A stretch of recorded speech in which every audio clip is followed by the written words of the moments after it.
Hey everybody, Andrew Zimmern here. Welcome back. Instagram Live, AZ Cooks. I have been looking forward to this all week long. Couple of reasons. Why?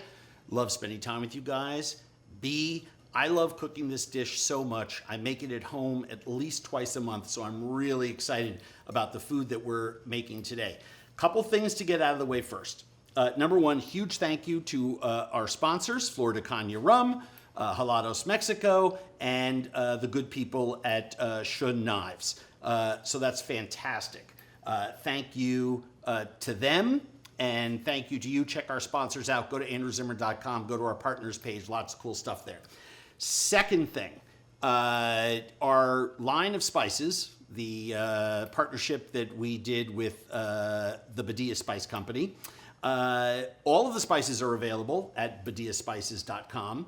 You know that they're available at Walmart, but the people at ShopRite in the northeastern part of the United States have come on also as a resource for you to find our spices. So huge thank you to ShopRite for carrying them, and it's yet another place that you can go to pick up these incredible and useful ingredients to have in your kitchen.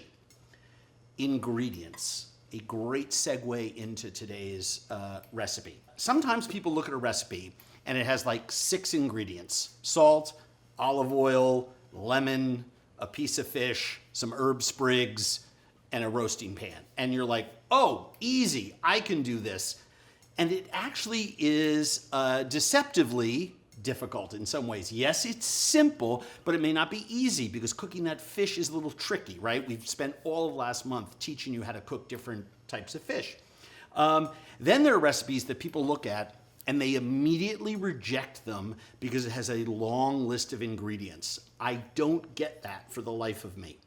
If you love cooking, if you want culinary literacy, if you would like to be able to put new and interesting things on your family's table or your table if you don't have a family around you, you need to experiment with new foods. And this recipe has a lot of ingredients to it. However, 99% of them are lie. 80% of them lie. 75% of them are things that you can buy online at any Asian superstore website or on Amazon, where I buy a lot of my things, or the Mala Project, or any of the places that sell ingredients like the ones I'm going to show you.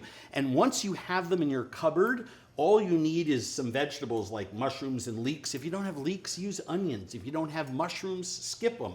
And you add them to pork, and you're able to make something called Beijing noodles, formerly called Peking noodles, sometimes called fried sauce noodles. But once you see this, and for sure once you taste it, you're gonna go, oh, that is that sweet, salty, umami-rich, yummy sauce for noodles that have made this dish the most eaten noodle dish in all of China. And since that's the largest country on earth, I'm just going to go out there and say more people eat this noodle dish every day than any other noodle dish in the world. It is insanely craveable and delicious, and we're going to get started with it right away. I have some pork here.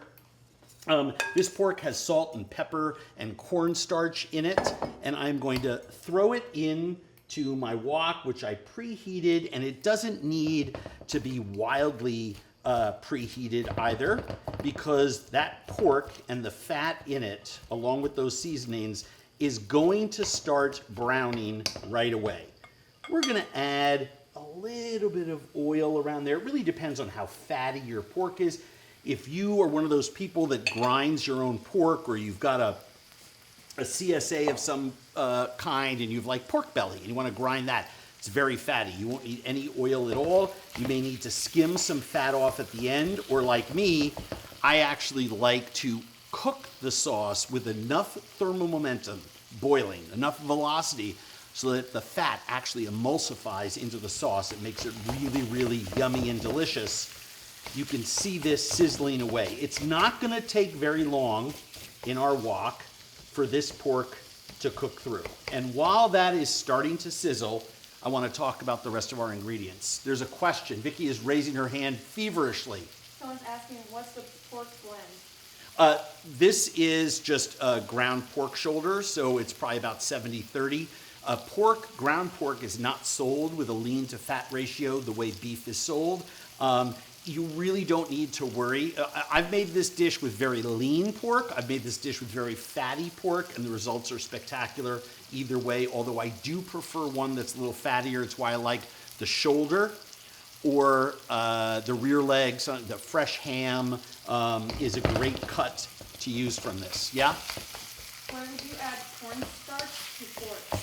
Well, we put cornstarch into the, we put cornstarch into a lot of marinades, both dry and wet, when we're cooking whole different varieties of Asian cuisines, but especially Chinese food, because it helps to hold on to the liquids that are in there and ultimately allows the sauce to thicken a little bit, rather than sprinkling in at the end where it can break down, and then when it comes to room temperature, it goes back to being watery. Cornstarch, when it's cooked, will actually maintain its structure within the noodle dish itself. Someone Oh, yeah? Someone else is saying, can you use any ground meat? You can. I've done this with ground turkey, ground chicken, ground beef. I've done it with minced shrimp. I've done it with just vegetables, like lots of minced vegetables. Zucchini, squash, mushrooms. I've done it with all mushrooms as a vegetarian course, and it's absolutely fantastic.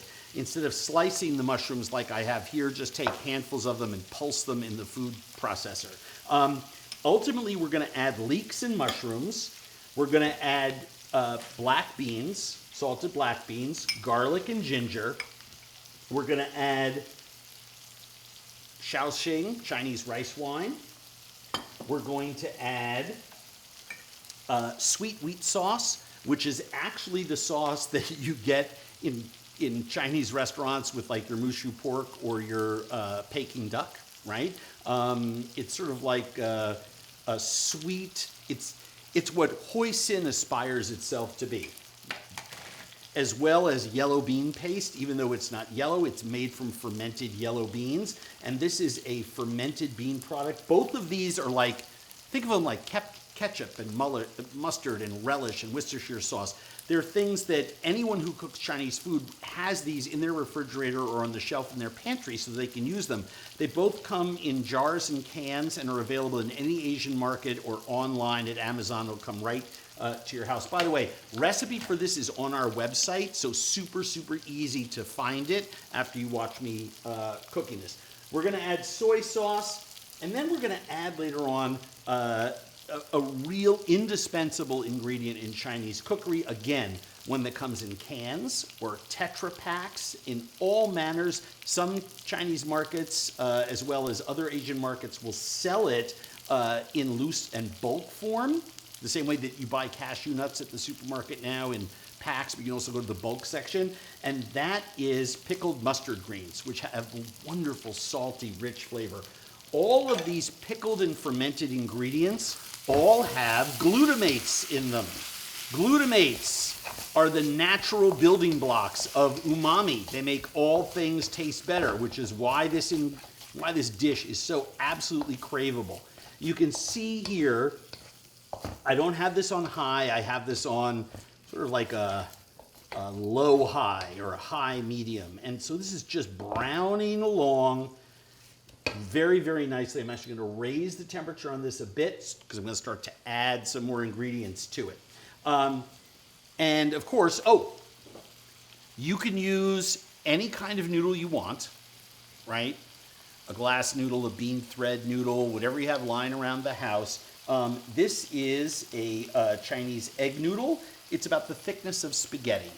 And yes, I have made this using Italian pastas, and it is just delicious. The important thing is just to make this dish. It's not to get every ingredient right, although I think it's very easy to get the ingredients right. And once you do, you're going to want to have this stuff on hand all the time. So this is coming together very nicely. It's almost ready to have the other ingredients added to it. I can smell the onions and the salt and pepper, and the pork is now cooked. And cooked pork has such a different aroma than raw pork does. So I'm going to add my black beans, my ginger, my garlic. Give that all a stir. And the minute the ginger, garlic, and black beans go in there, you can just smell what this dish is going to become. I am adding my mushrooms. These are shiitake mushrooms.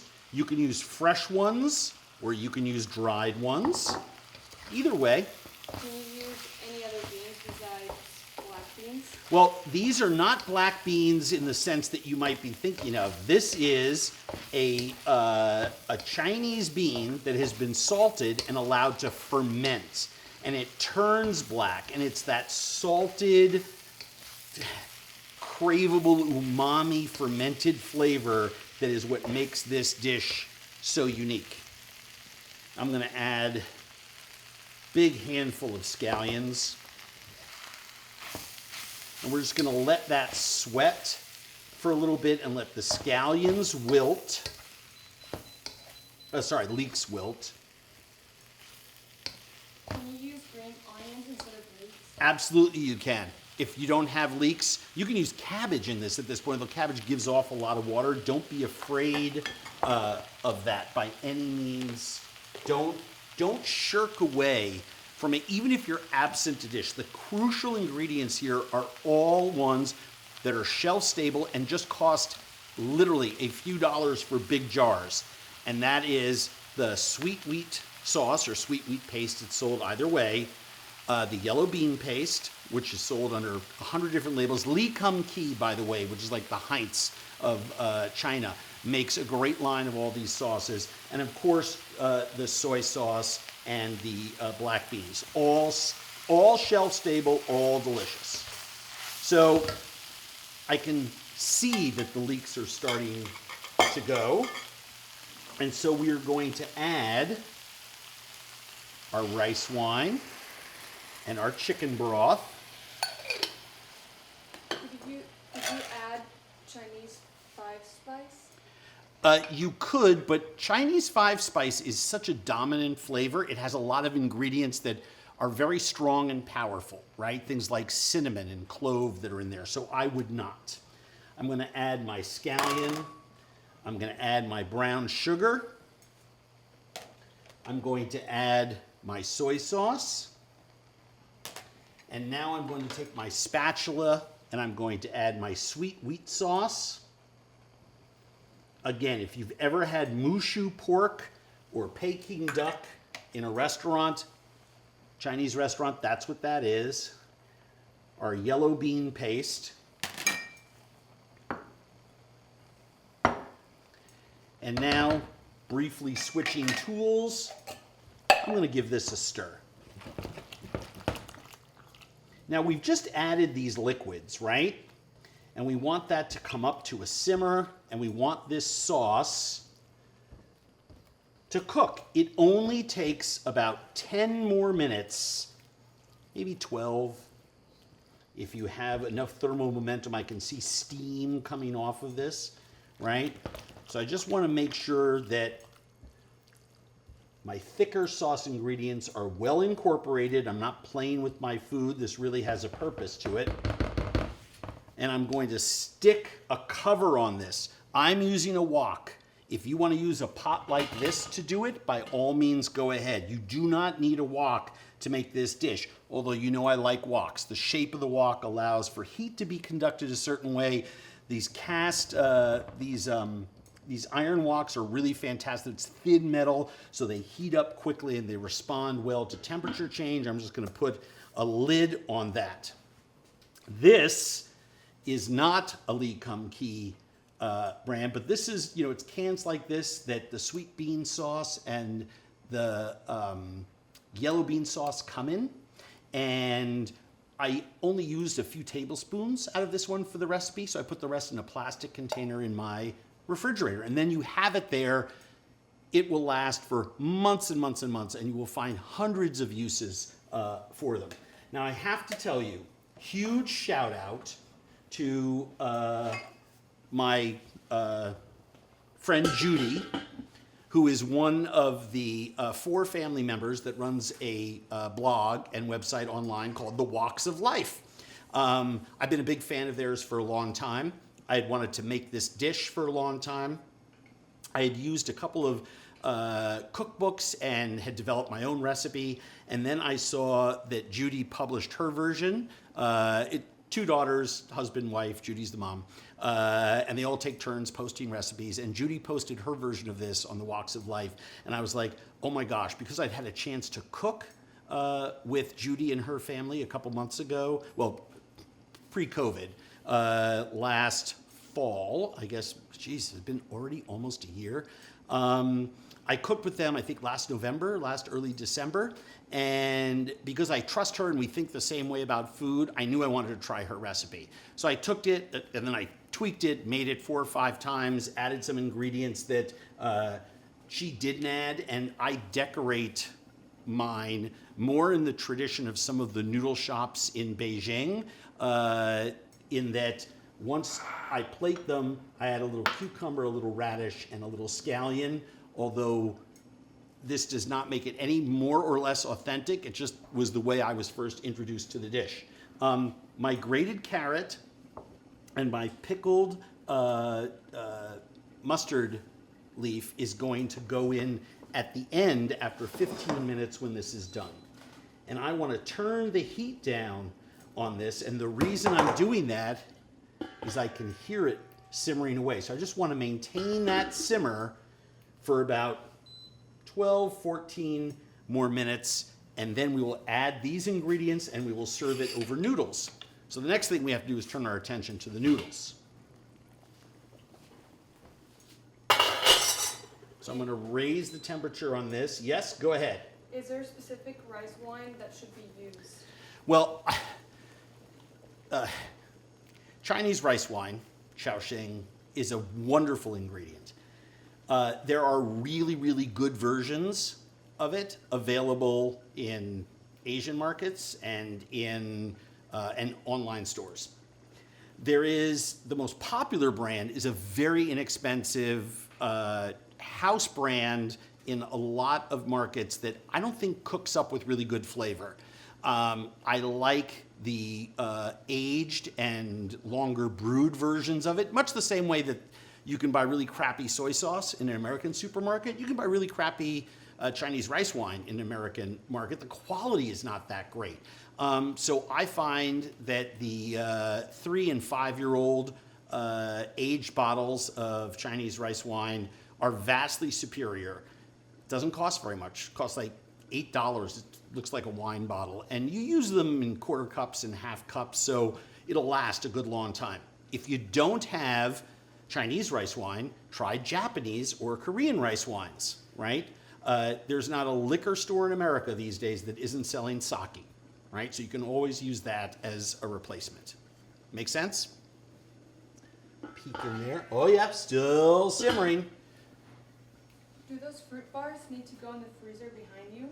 Oh, yes. All of these boxes are the boxes of paletas from Jalados, Mexico. These are empty. They're just here for display. The mangonada ones, which are mango riddled with chamoy, are my favorites. Well, I shouldn't say the lime ones are my favorites. Well, that's not necessarily true. They have these bolis, these bags of coconut ice cream that are out of control. They also make these minis. I'm actually hard-pressed to think of a Jalados, Mexico product that I don't like. I eat them all the time. It is my cheat food. I fell in love with them at the beginning of the summer, and I encourage you to seek them out. They're extraordinary. And I think, let me look at our calendar. Yes, next week we are doing a pork dish inspired by the mangonada with mango and homemade chamoy that is absolutely going to blow your mind. And then we're going to have a mangonada pop for dessert. What is the stovetop temperature setting?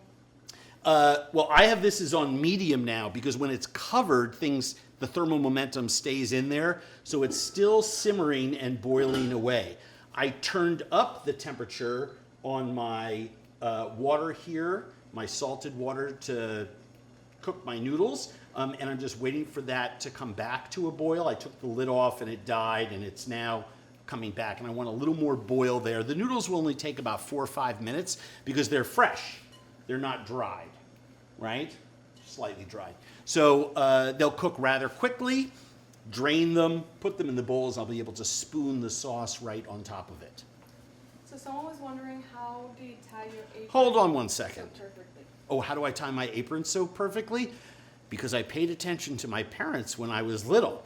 The rabbit goes through the hole and then around the hole, and then, Vicky, that's how American kids learn to tie their shoes. It's a rabbit and a hole, and that's how we do it. Vicky lived in Spain and France as a child, so we try to, these American cultural stories are something that we try to just wrap around her like a warm hug. But I'm glad you noticed that I'm wearing what apparently is your favorite apron, and the reason I know that is that the 2 IG Lives we made where I have not been wearing this apron, the number of complaints that we have gotten is staggering. Like, that's really the most important thing going, is my apron. I'm kind of shocked at that, but this is my favorite apron. So, yes, next question. We're just waiting a minute for the water to boil. We're just getting a lot of comments about they like your beard. Oh, really? I like my beard too. Here's the problem, though. You know how sometimes you have a cowlick, and so when you get a haircut and there's this piece sticking up, kind of Dennis the Menace or, Leave It to Beaver style. So my entire beard goes this way. You can even see that it just kind of swoops up here. So I have to pull it down the other way. Despite the length of my beard, it just wants to head over in that direction, which is crushing me. But I'm going to go get a trim, and then I'm going to do the beard balm thing and get all that going. I got to trim this stuff. And I also trimmed it too heavily on the sides because I didn't like the sort of 19th century, meat market look that I was getting, but I trimmed too much, so I have to grow that back in a little bit. But thank you, I appreciate that. It's very Sean Connery, young Ernest Hemingway, sort of, that's the vibe that I'm going for. So just a quick recap, what are you making?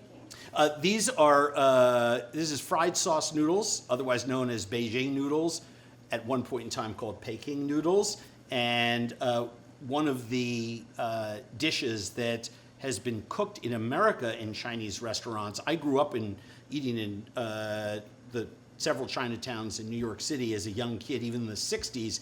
You would eat this because there were cooks from Guangzhou province and from Beijing that were in America, and they brought this dish with them.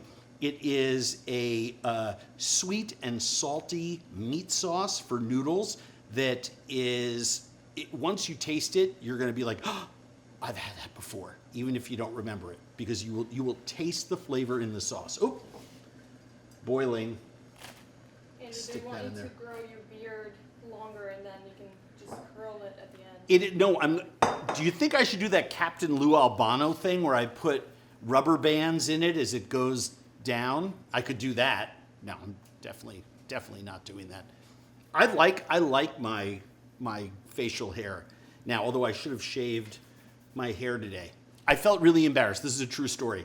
I didn't pay attention to my sartorial issues on my face today, and I found myself on a taped Zoom presentation. I'm participating in former Vice President Al Gore's Weather Underground conference this year. It's a 3-day conference. Usually it's live at his farm in Tennessee. This year we're doing it virtually, and we recorded our panel today. And I'm on this Zoom call with one of my heroes. I just adore Al Gore and what he has stood for over the course of his life, personally and professionally, and he's devoted his life to climate change, as you know. And I just think the world of him. And I'm looking there, and he's like, nice beard. And I realized you know, he famously, when he got out of office, grew that beard, and he looked great in it. And I was like, oh God, I didn't trim it or anything. And he was looking at me through the Zoom thing, and I'm like, oh my God, Al Gore doesn't like my beard, but he's being polite. We'll see. Maybe he did like it. I don't know. How is this different from Dan Dan noodles? Very different than Dan Dan noodles. Dan Dan noodles are from Sichuan province in central China. And it's a quick meat sauce with a lot of chilies and much, much shorter list of ingredients. It is delicious. If you like Dan Dan noodles, you will really love this sauce. This is a little bit heartier. Dan Dan noodles have just a little I shouldn't say should. In Sichuan province, Dan Dan noodles are not a big meat sauce. It's a wetter sauce that has some meat on top, a lot of Szechuan peppercorns, and a lot of the fermented mustard with it. Now, I will tell you that when we add these, I am going to add, because I love Dan Dan noodles, and it's so fun. I don't know who asked this question, but you raise a really interesting point. One of the ingredients that is not in my friend Judy's recipe, or in almost any recipe I've ever seen for this, are Sichuan peppercorns, because in Beijing, they don't cook with Sichuan peppercorns, right? I mean, there are Sichuan restaurants now in Beijing, but you get what I'm talking about. I add these at the end, so it's very aromatic, and you get a big punch of it. If you cook with Sichuan peppercorns, you get a more mellow heat, and it's spread out throughout all the dish. And I want you to taste all the layers of this. I'm building an orchestra pit here. If you hucked every ingredient together, the raw pork, everything at the same time, and cooked it down, it would be good, because all those flavors would be in there. But if you add them in the levels like this, you're building a symphonic food experience. So it's the difference between plucking an E string on the guitar versus an E chord, right, with all 6 strings strummed, versus 100 symphony instruments all playing a major E chord. So instead of getting E with this dish, layered flavors, you get E, and it's just vibrant. I like a little heat from Szechuan peppercorn, so I have this big mortar and pestle. This larger pestle is used to pound and break bigger things, like big whole chilies or garlic, or making pesto. I would use this big pestle. This mortar came with 2 pestles, one to pound and break bigger things. Did I really just do that? I did. Sorry. But this smaller one is for grinding spices, where you just want to push the spices against the edge of this granite mortar. It looks pretty heavy. This is heavy because you want to be able to do this without it moving the base, right? Small little mortar and pestle sets are worthless. And literally, because this is so heavy and this is so heavy, just a few turns and I've ground my Sichuan peppercorns.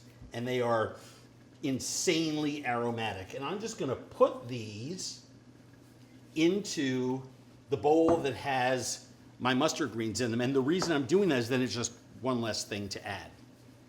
All right, let's see how our noodles are doing. It's not a question, but earlier in our stories, they said JP is a man. JP is the man.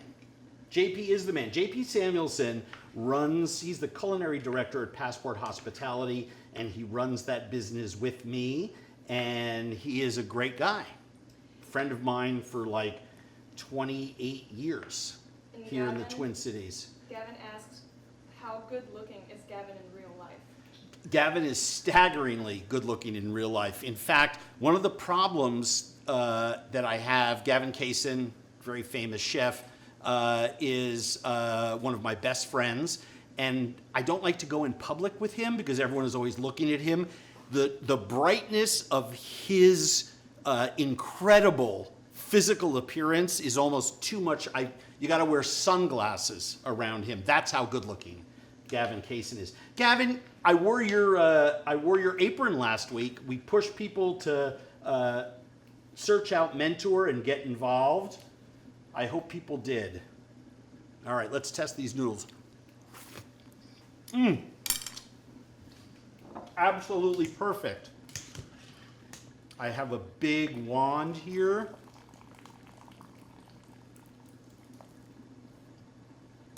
Oh my God, those noodles are so good. By the way, I should point out, what is it? Is that a 2-pounder that those come in? What, pork? No, the noodles. 5 pound. 5-pound bag of noodles is like $10. Yeah, I was gonna say 9. $9 of freshly made noodles. I mean, you cannot go wrong. That's the difference between shopping in a traditional market versus some hoity-toity market where fresh noodles are going to be very, very expensive. And what I want to do here is I'm going to use my spider wand. I'm just going to put a portion of noodle into each bowl. While you do that, we have a comment. Someone wants to thank you for your crab cake recipe. Oh, you know something? You are very welcome. I can't take all the credit for that. No one invents things anymore. But things change and evolve. And my friend Carol, 30 years ago, shared with me her grandmother's friend's Baltimore crab cake recipe. And we think the recipe is over 100 years old. I cooked it all the time. I put it up on the Food and Wine Andrew Zimmern Kitchen Adventures page at foodandwine.com, and they printed it in the magazine as well.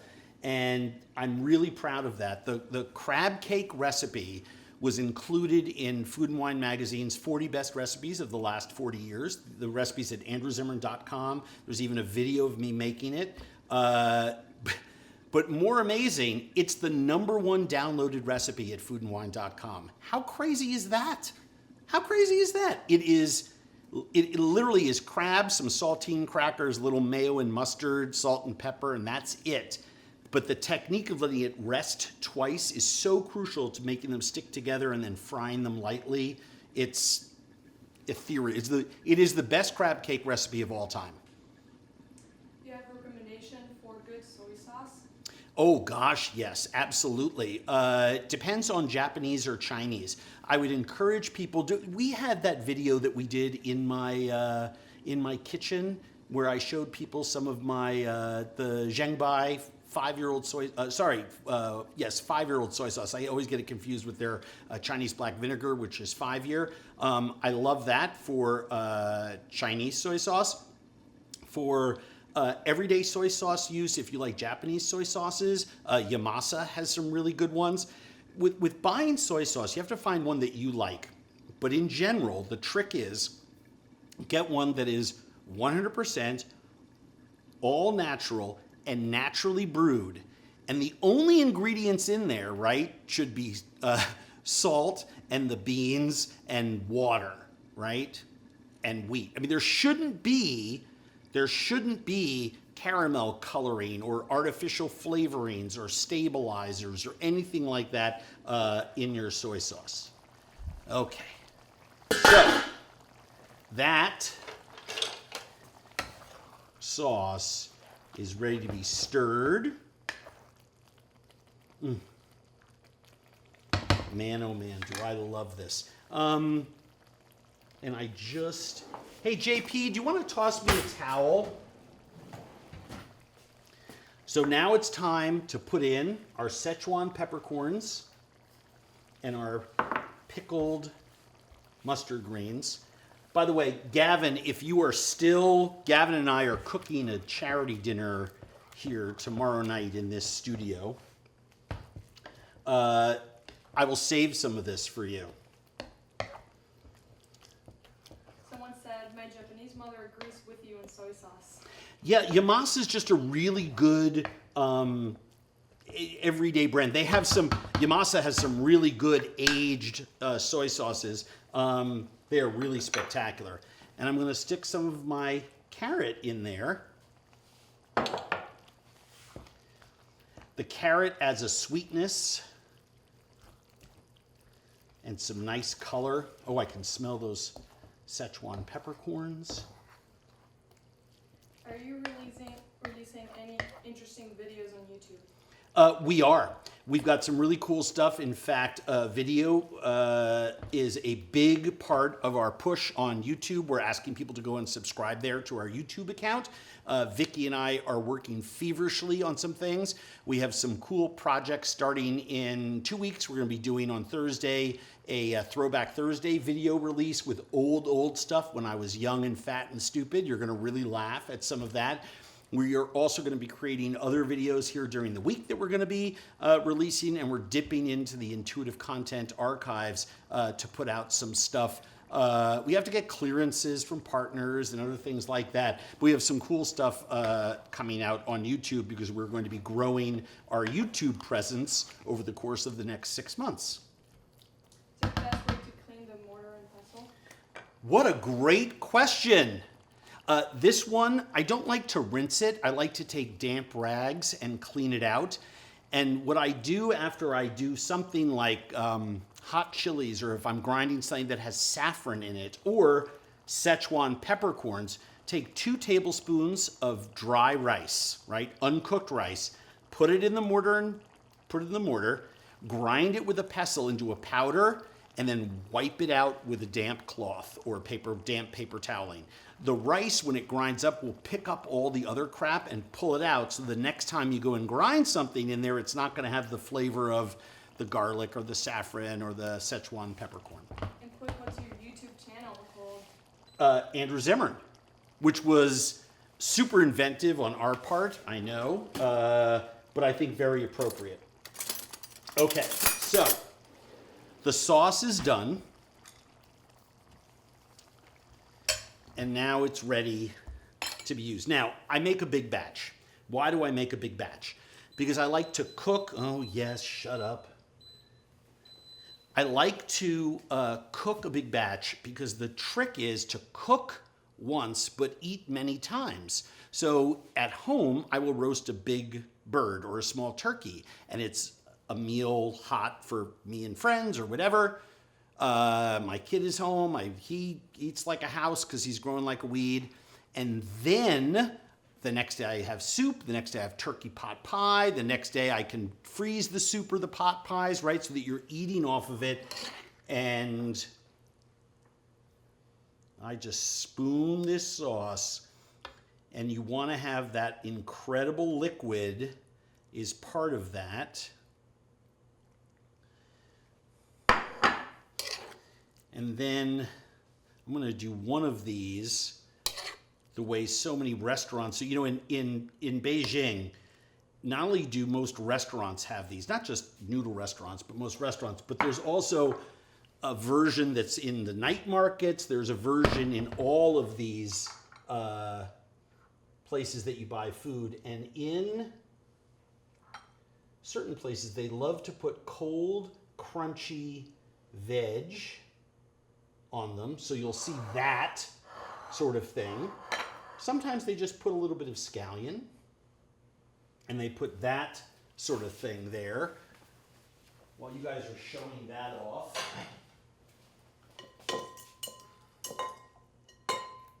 Could you use rice instead of noodles?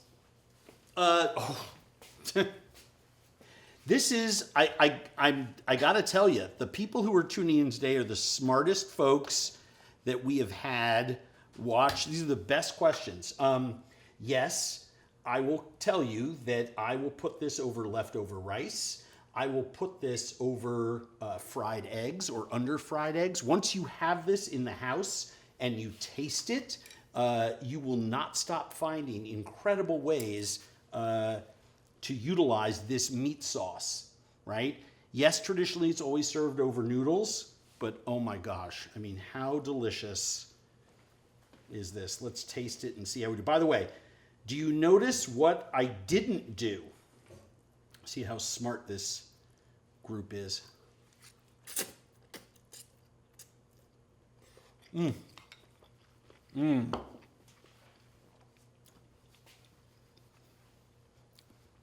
I love this dish so much.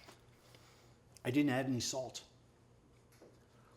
Between the fermented black beans, the pickled mustard greens, the wheat sauce, the bean sauce, the soy sauce, there is plenty of salt in here. If you are a salt geek and have to have a lot of salt in your food, I'm not going to stop you.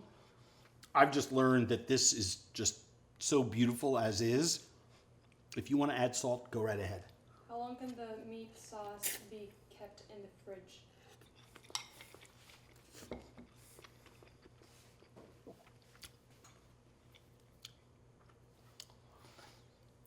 Two words, not a lot of charades players out there. 1 week. Now, it's not going to last that long for you. If I was making this batch at home and serving this for myself and a friend, I would take all of this and divide it into half quart, 2-cup containers and put it in the freezer. Super simple because it defrosts really easy. If you have a small freezer, I suggest freezing it in quart size. Just fill them up halfway, Ziploc bags, squeeze the air out, and freeze them flat in your freezer on a tray. And the reason that is then you can stand them upright and it doesn't take up as much space. I think, yeah, I mean, you can see here, these are trays where we have frozen shrimp from a demo earlier. We freeze them on trays so that they defrost quickly, and we label them with a date. If you add more broth, could this be a noodle soup? It doesn't really translate well as a soup. It has so many ingredients, and those ingredients are really strong tasting. So it's sort of ideally suited for going on top of pasta, noodles on top of rice, on top of something else. So those noodles soak all that good stuff up. Can you eat it cold out of the fridge?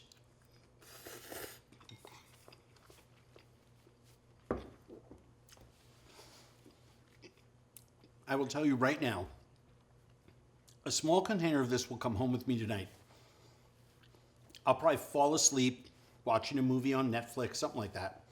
And I will get up at 1 a.m. I'll be like, oh my gosh, I'm a little bit hungry.